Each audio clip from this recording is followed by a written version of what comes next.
যদি এই ধরনের কোনো রায় আসে জুলাই সনদের বিরুদ্ধে এবং যেই আদেশের ভিত্তিতে নির্বাচন হয়েছে সেই আদেশের বিরুদ্ধে, তাহলে এই সরকার এবং এই সংসদও বাতিল হয়ে যাওয়ার এক ধরনের সম্ভাবনা কিন্তু রয়েছে। জুলাই সনদ জনগণের জনরায়ের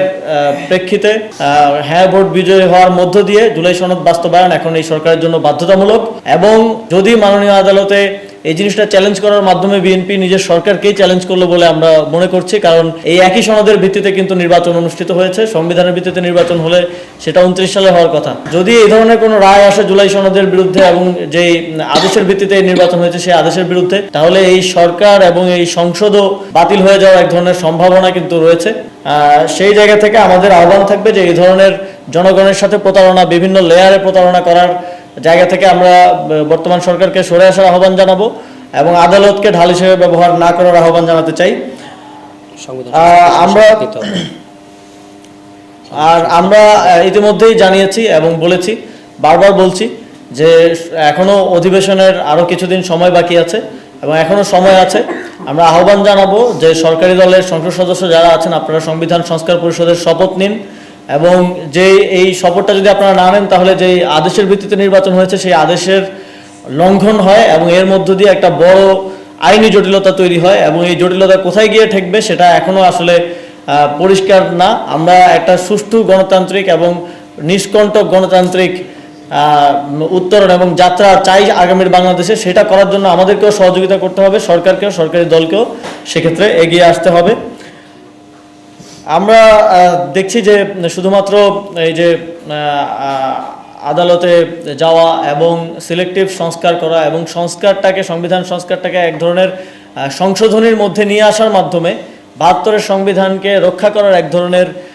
যে পায়তারা, সেটা আমরা জুলাই গণঅভ্যুত্থানের পর থেকে দেখে আসছিলাম, সেটার ধারাবাহিকতাটাই এই বর্তমান সরকার রক্ষা করছে এবং তারা এই সংস্কার প্রক্রিয়াটাকে এক ধরনের পুনর্লিখনের জায়গা থেকে সরিয়ে নিয়ে গিয়ে এক ধরনের আবার আরেক ধরনের সংবিধান সংশোধনের মধ্য দিয়ে আমরা দেখেছি যে সংবিধান বারবার কাটাছেঁড়া হয়েছে, বিভিন্ন সময়ে বিভিন্ন দলীয় এজেন্ডা বাস্তবায়নের জন্য কাটাছেঁড়া হয়েছে। সেই প্রক্রিয়ার মধ্যেই বর্তমান সরকার আবার ঢুকে যাচ্ছে এবং তারা তাদের সিলেক্টিভ এবং তাদের যেগুলো পছন্দ ওই সংস্কারগুলো করার মধ্য দিয়ে আবার সংবিধানের কাটাছেঁড়া করার দিয়ে গিয়েছে, যেখানে আমরা একটা সুন্দর পুনর্লিখিত সংবিধানে পৌঁছাতে পারতাম এই জুলাই সনদের ভিত্তিতে। এবং আমরা খুবই দুঃখের সাথে বলতে হয় যে বেগম খালেদা জিয়া একবার জনসভায় বলেছিলেন এই সংবিধান জনগণের সরকার গঠিত হলে ছুঁড়ে ফেলা হবে, কিন্তু আমরা দেখলাম যে তার ছেলে আজকে প্রধানমন্ত্রী হয়েছেন, তার দল আজকে সরকার গঠন করেছে, কিন্তু তারা এই সংবিধান ছুঁড়ে ফেলার সাহস করতে পারছেন না, বরং এই সংবিধানকে রক্ষা করছেন। তো আমরা আমাদের জায়গা থেকে তাহলে বলতে চাই, বেগম খালেদা জিয়ার কথা অনুযায়ী বাংলাদেশ এখনো জনগণের সরকার পায় নাই এবং আমরা আমাদের দিক থেকে আমরা কমিটমেন্ট দিতে চাই যে যেদিন আমাদের সরকার গঠিত হবে, যেদিন প্রকৃত জনগণের সরকার গঠিত হবে, সেদিন এই সংবিধান ছুঁড়ে ফেলা হবে এবং আমরা এই গণঅভ্যুত্থান এবং বাংলাদেশের মানুষের যে দীর্ঘ লড়াই, একটা কাঠামোগত জায়গায় বাংলাদেশকে সুন্দর জায়গায় নিয়ে যাওয়ার জন্য সংস্কারের মাধ্যমে সেইটা বাস্তবায়নের জন্য আমাদের লড়াই সামনের দিনে চালিয়ে যাব এবং আমাদের এই উদ্দেশ্যে আমাদের যেই একটা উচ্চ পর্যায়ের সংস্কার বাস্তবায়ন কমিটিও করা হয়েছে।